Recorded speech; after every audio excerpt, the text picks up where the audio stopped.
बहुत बहुत शुक्रिया नसीम, एक बार फिर आपने हमें ज्वाइन किया है। ओवरऑल आप देख रही हैं कि अभी तो गवर्नमेंट को 5 महीने हुए हैं। इमरान खान साहब भी जब चले गए तो उन्होंने कहा कि उनके हाथ पांव बंधे हुए थे। अब ये आपने बिलावल भुट्टो साहब की बात सुनी, आपने नवाज शरीफ साहब की रिपोर्टिंग है वो सामने आई है, शहबाज शरीफ साहब की भी सामने आई है। क्या ये एक अजीब सी एक बात हो गई है यहाँ पे पॉलिटिशियन या पॉलिटिकल गवर्नमेंट के लिए, जो गवर्नमेंट में होते हैं जब चाहते हैं वो कह देते हैं कि हम पूरे इख्तियार में हैं और हमारी हुकूमत है, हम इस हुकूमत चला रहे हैं, और जब चाहते हैं वो कह देते हैं कि हम बेख्तियार हैं। यानी पट भी अपनी और चट भी अपनी, एक अजीब सी सूरत हाल है, मगर इससे इदारों का इमेज ख़राब होता है।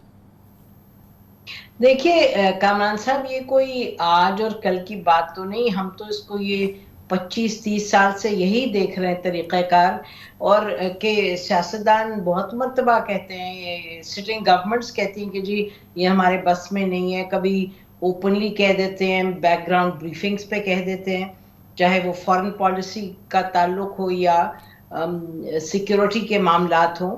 और अगर सच कहा जाए तो इसमें हकीकत भी है।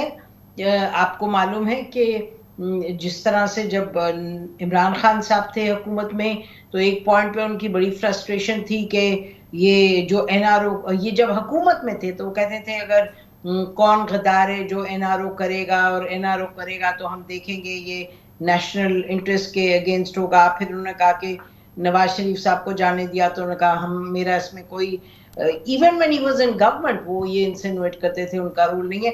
उससे पीछे चले जाइएगा, नवाज शरीफ साहब जब हुकूमत में थे, बेनजीर साहिबा थी, और आपको मालूम है, और इनफैक्ट आप उन लोगों में से हैं जिन्होंने इन चीज़ों को बड़ी करीब से देखा है।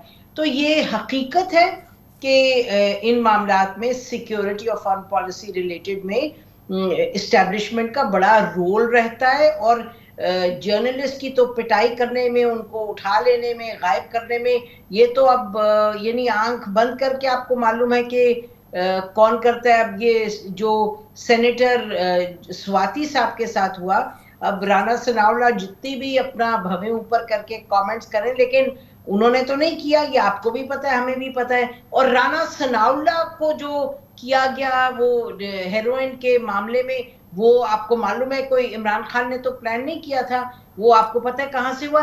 बट आपका जो पॉइंट है, मेरा ख्याल है that is a valid point. जी, मैं यही जानना चाह रहा हूं कि अब देखिए कि नवाज शरीफ साहब कितनी बड़ी बड़ी बातें करते हैं जब अपोजिशन में हो कि हमारा पूरा इख्तियार होना चाहिए, इख्तियार होगा तो हम हुकूमत लेंगे, हम नहीं है, और कितनी कंफर्टेबली वो कह रहे हैं कि हमारे हाथ पांव बंधे हुए हैं। वो एक ओपन मीटिंग के अंदर ये बातें कर रहे हैं। अब वो सब भूल गए अपने उसूल, अपनी तमाम बातें और तमाम चीज़ें, जिस कीमत पे भी इख्तिदार मिले इनको लेना होता है। देखिए ये बात ठीक है। देखिए मैं तो इससे थोड़ा सा आगे बढ़ूंगी और मैं कहूंगी कि जब आप इख्तिदार ले लेते हैं, आपको याद है वो आगाज़े हकूक़े बलूचिस्तान जो जरदारी साहब के दौर में, यूसुफ रज़ा गिलानी साहब के दौर में बड़े धूम से उसको लॉन्च किया था, और हमने कहा बहुत ज़बरदस्त बात है। लेकिन लगता ये कि जब चीज़ों को आगे बढ़ाना होता है तो पॉलिटिकल स्टैमिना नहीं होता।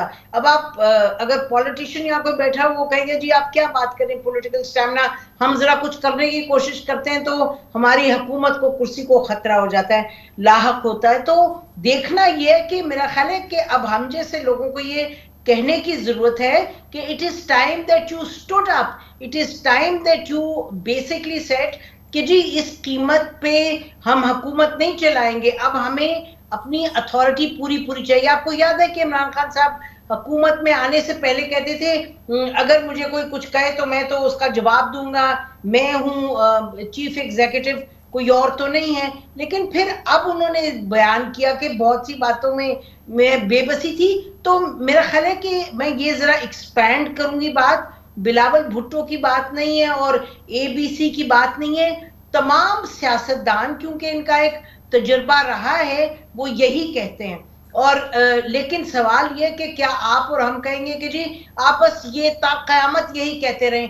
अब हमें कहने की जरूरत है कि आप मेहरबानी करके अथॉरिटी लें और जिस तरह से भी बातचीत करके, I mean, are we saying कि ये मुल्क में एक डेडलॉक सिचुएशन है, बेबस हैं और बेबस रहेंगे हमेशा सिक्योरिटी के मामलों पे। आपको पता है ना कि इसी सिनेरियो में, इसी सेटअप के अंदर जो इनकी अपनी बातें होती हैं वो तो मंजूर करा लेते हैं, मान लेते हैं, वो उस पर अमल कर लेते हैं, करा लेते हैं। लेकिन जहाँ पर इन्हें ज़रा सी भी कोई पर्सनल कोई गेन ना हो या पर्सनल कोई पॉलिटिकल उसका वो ना हो, तो ये आराम से उसको उठा के किसी और की गोद में डाल देते हैं, कहते हैं कि जी वो नहीं कर रहा है, और उसमें कोई हेजिटेशन नहीं है, कोई शर्म नहीं है, बड़े आराम से। अब देखें, बिलावल साहब ने कह तो दिया, अली वज़ीर को गिरफ़्तार सिंध पुलिस ने किया है, पेशावर से पकड़ के लाए, उनकी सारी ज़मानतें हो गई, उन पर फ्रेश केस बना दिया, सिंध की जेल के अंदर वो है।